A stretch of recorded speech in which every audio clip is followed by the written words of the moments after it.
All right, this third party that Elon Musk is aiming to create just took a dark, dark turn. Now, the intention of this third party is to undermine the current power structures that are held by both Republicans and Democrats in Congress and regarding the presidency, which isn't inherently a bad idea. A third party or a coalition government isn't always a bad idea, but I want you to keep this framework in mind as I run you through this story. Elon Musk is not only one of the richest men in the world, but he was Donald Trump's largest donor in the 2024 election, which was less than a year ago. 3 years ago, he was more liberal online. This is an erratic man who is using his money to gain power by not only platforms and votes, but algorithms themselves. So we can use this algorithm to boost right-wing propaganda. After Elon Musk realized that he could successfully gain power in the United States by just using his money and algorithms, he walked around the White House, gained a little taste of power, and now he seems to want more. Not only is he influencing elections across Europe by trying to boost far-right candidates and erode democracy there, but he's targeting democratic countries across the world, trying to turn them more right-wing. It is scary, and it's exactly what Republicans claim to be against. They claim to be against regime change or interfering in other countries. They want to be isolationist, yet they let an immigrant come to our country, like Elon Musk I'm talking about, come to our country, influence our elections, influence other elections, and erode the foundations of our country. Well,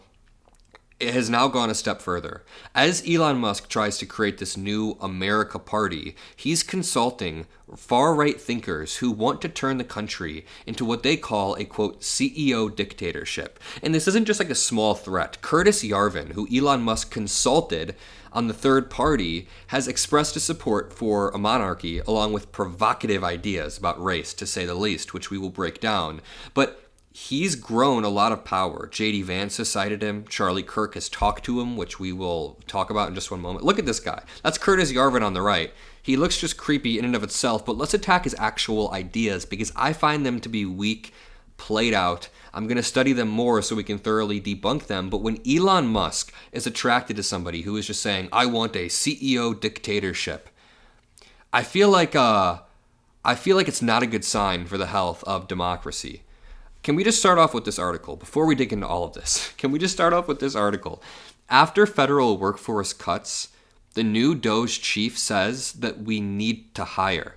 The acting head of the U.S. Doge service, which is the Department of Government Efficiency, headed by Elon Musk, not anymore, but it was headed by Elon Musk, now says the federal government needs more tech hires to provide better services to the country. I can't tell you how many MAGA debates I did where I pointed out, hey, they fired a slew of nuclear submarine workers, then had to rehire them. Hey, they fired a bunch of CDC workers and they had to rehire them. Ebola prevention workers and had to rehire them. People at the Social Security admin were fired and then it was harder for people to get their payments. People were being registered dead. So an effective government happens through checks and balances, through an experienced and educated workforce, and through, I don't even want to use the word government bureaucrats. We want there to be fresh faces that aren't government bureaucrats.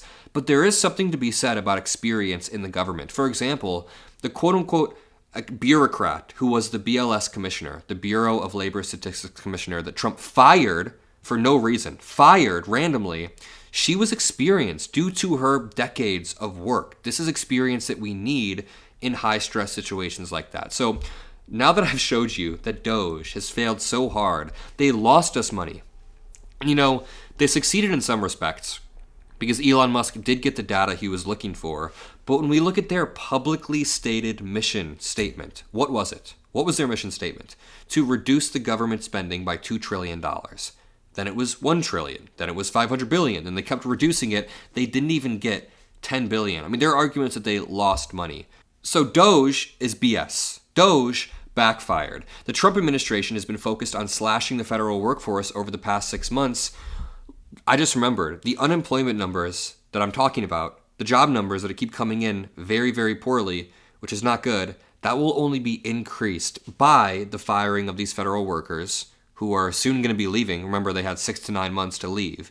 They are soon going to leave.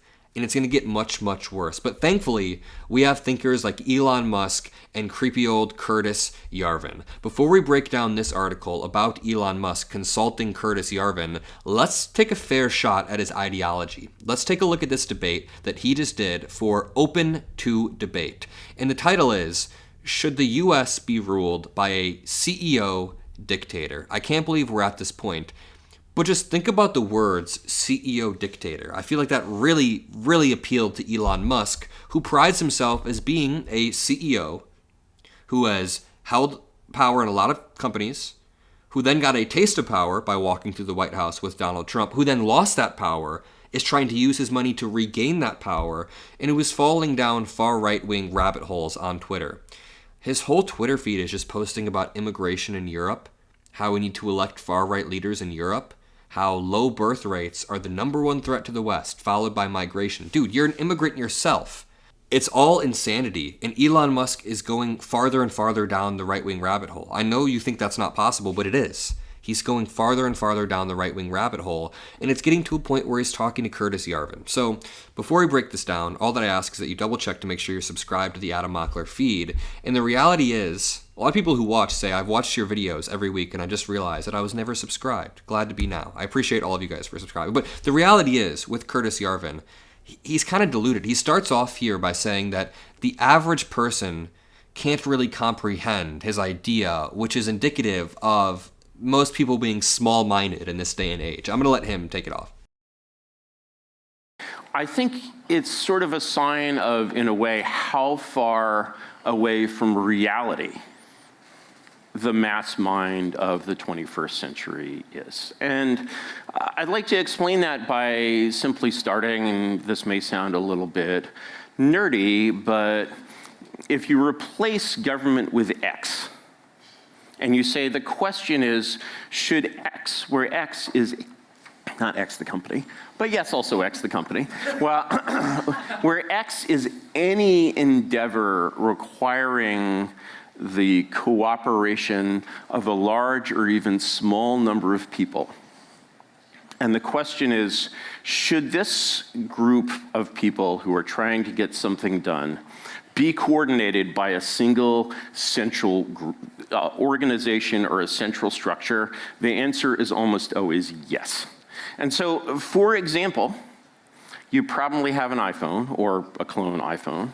If you look at the box that iPhone came in, it says designed by Apple in California, made in China. Okay, by my count, that is 2 monarchies, Apple and China, and 2 one-party states, China and California.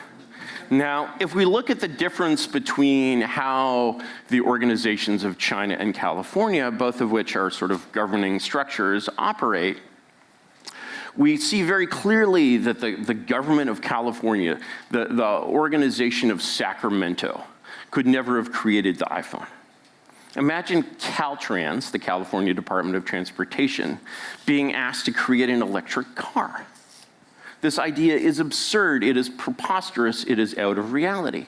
And so we see that basically all of the things we use at all times are made by these strange things called corporations. Corporations are monarchies. Sometimes they're a diarchy in Silicon. Okay.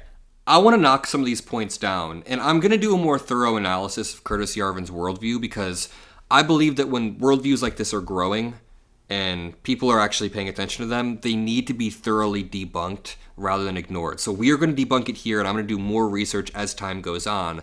But I actually think Curtis Yarvin's argument defeats itself for a few reasons. Let's just start with the basic facts. Democracies outperform dictatorships 10 out of 10 times. Every metric that matters, democracies win. When it comes to economic growth, democracies win. When it comes to stability or innovation or life expectancy, democracies win. In fact, countries, when they democratize, like South Korea, actually do better. They have a more long-lasting, appearance on the world stage. Countries like China are liberalizing their economy, are turning into less of a dictatorship, even though they still are. They still are doing terrible things, but they had to liberalize their economy. I also want to quote this. James Madison said in Federalist Papers, in Federalist 47, that, quote, The accumulation of all powers in the same hands may justly be pronounced the very definition of tyranny. And the founders had a very fresh memory of what tyranny and dictatorships looked like, and they understood that it does not create a long-lasting country. Now, the self-defeating argument. I think this argument is self-defeating because he points to Apple and other companies as examples of monarchies that succeed because there's one leader in charge. But I think that's backwards. Apple would not succeed in the dictatorship. It wouldn't. Apple succeeds because it exists in a democratic system in the United States under free markets where thousands of companies have competed and risen and fallen. And, BlackBerry was created in Canada.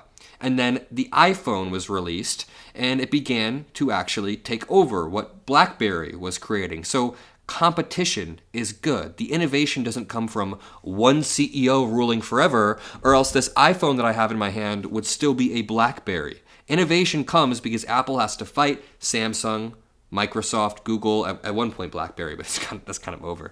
And the moment that it stops innovating, consumers just walk away. So when you compare that to command economies are what historically have existed in dictatorships throughout time, where there is one central ruling figure that controls the whole marketplace. It fails. I'm not even joking. The Soviet Union was good at launching rockets, but they couldn't even make shoes for their people. China, under Mao, starved millions because nobody could actually challenge the bad ideas of the CEO dictator. And now Elon Musk is consulting this guy because he wants the CEO dictator model. I'm sorry, but I like the type of democracy that has thrived throughout history. All of the economic miracles that have happened throughout history were not because a democracy turned into a dictatorship, but the opposite. It's because South Korea turned into a democracy. Ireland democratized. I'm not going to say that China is a democracy, but if you look it up, they've been liberalizing their economy and trying to open it up, and it's benefited them. So when Elon Musk is out there giving terrible arguments, when Curtis Yarvin is out there giving terrible arguments, and then Elon Musk is consulting him as he falls down this far-right rabbit hole, it's kind of terrifying.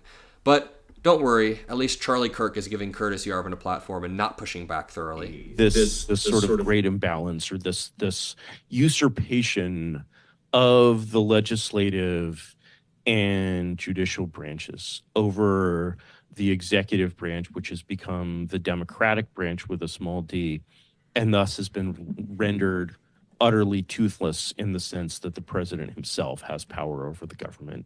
The only remedy for this wrong is to put the president entirely in charge of the government.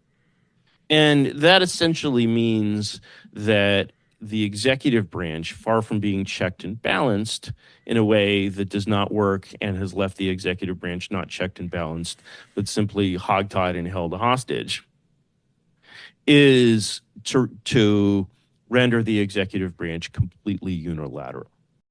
What a crazy argument. So his argument, he's essentially trying to say that because the courts hold up presidential administrations, like under Trump, we are seeing the courts stop him from just ending birthright citizenship via executive order. Oh, I'm sorry, the courts don't want to end a constitutional principle via executive order. He's saying that because the executive branch is hog-tied by all of these checks and balances, then what we need to do is have one ruler. But I think the easy defeater to that argument is, okay, so you would have been okay with all of Biden's executive orders that got struck down in the courts, or when he tried to erase student debt, a court struck that down. When he tried to do a lot of things, courts struck them down. Not nearly as many as Trump, but he had a lot of court lawsuits as well. Is Curtis Yarvin okay with Joe Biden being the unilateral CEO, the decision maker? Or is it only one of these right-wing freaks that can do it? I don't know. I'm going to leave it there. If you appreciate these videos, drop a like and subscribe. I'll see you all in the next one, and peace out.